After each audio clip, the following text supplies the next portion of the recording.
1 মাহ 15 দিন ধৰি মানাস অভয়াৰণ্যৰ পৰা বনৰীয়া হাতী জাকে জাকে আহি কৃষক ৰাইজৰ যথেষ্ট ক্ষতি সাধন কৰিছে। ইমান ক্ষতি সাধন কৰিছে মানে কোৱা নাযায়, কাৰণ 50টা 60টা 100টালৈকে পোৱালি লৈ আহি বিলাহী বেগে খেতি ঘৰৰ বিভিন্ন খেতি খাতি অনিষ্ট কৰে। আৰু তেওঁলোকে এই খেতিখিনি ৰাইজৰ পৰা কিছুমানৰ পৰা লোন লৈ তেওঁলোকে খেতি কৰিছিল। বিলাহীৰ খেতি, বাগনাৰ খেতি, অৰহীৰ খেতি, এই লোন লৈ খেতি কৰিছে। আপোনালোকে দেখিলে আচৰিত হ'ব, বিঘাই বিঘা শ শ বিঘা নষ্ট কৰি গৈছে। কিছুমানে বেচাৰ আৰম্ভ কৰিছিল। গতিকে এতিয়া তেওঁলোকে এই ক্ষতি সাধনত মানে কপালে মূৰে হাত দিছে, তেওঁলোকে ঋণখিনি কেনেকৈ মাৰিব। আনকি তেওঁলোকে কিছুমানে কৈছে যে আমি এইখিনি ঋণ যদি মাৰিব নোৱাৰোঁ আপোনাৰ আত্মহত্যা কৰাই মানে ৰাস্তা বুলি তেওঁলোকে স্বীকাৰ কৰিছে।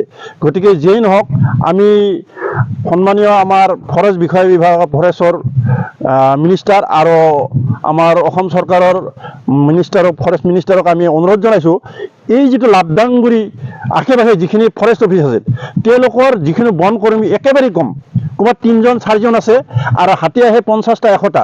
গতিকে তেওঁলোকৰ এই কৰ্মী যিখিনি বন কৰ্মী মই অনুমান কৰিছোঁ তেওঁলোকে বৃদ্ধি কৰিব লাগিব। যদি বন কৰ্মী বৃদ্ধি নকৰে তেওঁলোকে ৰাইজৰ যথেষ্ট ক্ষতি সাধন কৰি আছে, ঘৰ চৰ ভাঙি আছে। গতিকে মই এটা অনুৰোধ কৰিছোঁ কৰ্তৃপক্ষক, মানাস কৰ্তৃপক্ষক, তেওঁলোকে প্ৰত্যেক আমাৰ মানাসৰ লাভদাংগুৰি কাহিদাঙৰ পৰা কমচে কম আমাৰ বেকি নৈলৈকে যিখিনি ফৰেষ্ট অফিচৰ তাতে তেওঁলোকে মানে পৰ্যাপ্ত পৰিমাণৰ মানে এই বন বিষয়া নিয়োগ কৰিব লাগিব। 2-4জনে ইয়াক কণ্ট্ৰল কৰিব নোৱাৰে। আৰু যিখিনি আমাৰ কাহিদাঙৰ পৰা চংলামাৰীলৈকে যিখিনি ফেঞ্চিং দিছে, ফেঞ্চিংখিনি একেবাৰে কম, তাৰমানে অকামিলা। তেওঁলোকে আমি গম পাইছোঁ বেটাৰী মুঠেই নাই।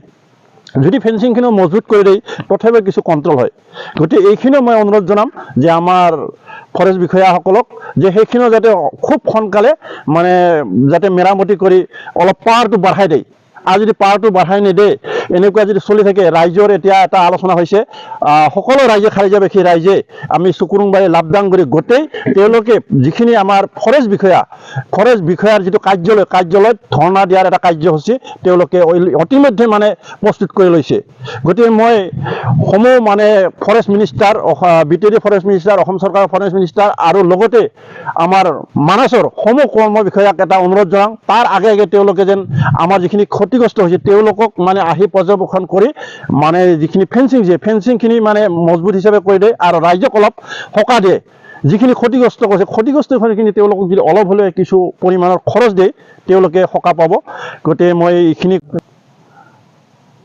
আজি ৰাতি মানাসৰ পৰা কমেও মোটামুটি 1-150টা হাতীৰ জাক আহিছিল। এতিয়া বিভিন্ন খেতি বেঙেনা, বিলাহী, কবি, বহুত খেতি বহুত ক্ষতি কৰিছে। পিছত আৰু হেৰিৰ পৰা অফিচৰ মানুহ কাইটমা বিট অফিচাৰ ৰাজেন দাসক ফোন কৰিছিলোঁ। ফোন কৰাতে তেওঁ একবাৰ ৰিচিভ কৰি আৰু তেৰা বেকা তাৰমানে উমুকক ফোন কিয় নকৰে আপোনালোকে, চেগুনতলত কিয় ফোন নকৰে, মায়া নদীত কিয় ফোন নকৰে, সেইবুলি ফোনটো কাটি দিলা। সিবাৰটো আৰু ৰাতিটো মানে এনেকৈ অত্যাচাৰ কৰি আছে। কমেওতো মানে মোটামুটি 400-500 বিঘা বৰ্তমান বিলাহী বেঙেনাই বহুত ক্ষতি। আৰু এতিয়া মানে আজি নহয়, প্ৰত্যেক নিশাই আহি থাকে ফৰেষ্টৰ মানুহক আমি এনেকৈ আহ্বান কৰি থাকোঁ, কিন্তু কেয়াৰ নকৰে আমাক। বাতৰিটো মানে পায়ে আছে সদায়, ক'ত কি ক্ষতি কৰি আছে। আমিতো মানে টিকপাই নৰা হৈ গৈছোঁ, খেতি মানে চেচ আমাৰ বৰবাদ। যোৱা নিশা অহাটো নাই কমেও 100ৰ ওপৰত হ'লা হয়, নাই কমেও 100ৰ ওপৰত। চানা পোৱালিবিলাক আছে, এতিয়া মানে পোৱালিটো য'ত সুমি যায় মাইকাবিলাকো সুমি যায়। এনেকৈ মানে চাওক, আপোনালোকেতো দেখা পাইছে। এতিয়া চাওক বিলাহী কেনে হৈছে, বেঙেনা কেনে হৈছে, মানে আমি এতিয়া মানে কপালে মূৰে হাত দিলেও মানে পাত্তা নাপা হৈ গৈছোঁ। মানে আৰম্ভ বেচবা লগা হৈছিল খেতিটো। যদি বন বিভাগে যদি কোনো এটা ব্যৱস্থা নলয়, তেতিয়াহ'লে আমি গোটেই মানে কৃষক বন্ধুসকলে ৰাইজে লগ লাগি আমি মানাস ফৰেষ্ট অফিচটো মানে ঘেৰাও কৰাৰ এটা ব্যৱস্থা কৰিম আমি। তাৰমানে এতিয়া মানে ৰাজেন দাসকতো মানে ফোন কৰিলেও ৰাজেন দাসক কেয়াৰবাই নকৰে, আমাক উল্টাহে কয়। এতিয়া ৰেঞ্জাৰ আৰু আহিছে, ৰেঞ্জাৰো কোনো এটা হেৰি নিদিয়ে। ইমান ক্ষতি কৰি আছে ৰাইজৰ, আমি খেতিয়ক ৰাইজে কি কৰি খাম এনেকৈ যদি ক্ষতি কৰে। অৱশেষতো আমি উপায় নাই, ৰাইজে মানে যাই অফিচ ঘেৰাও কৰি হ'লেও কিবা ধৰ্ণাটো দিব লগা বাধ্য হ'ম।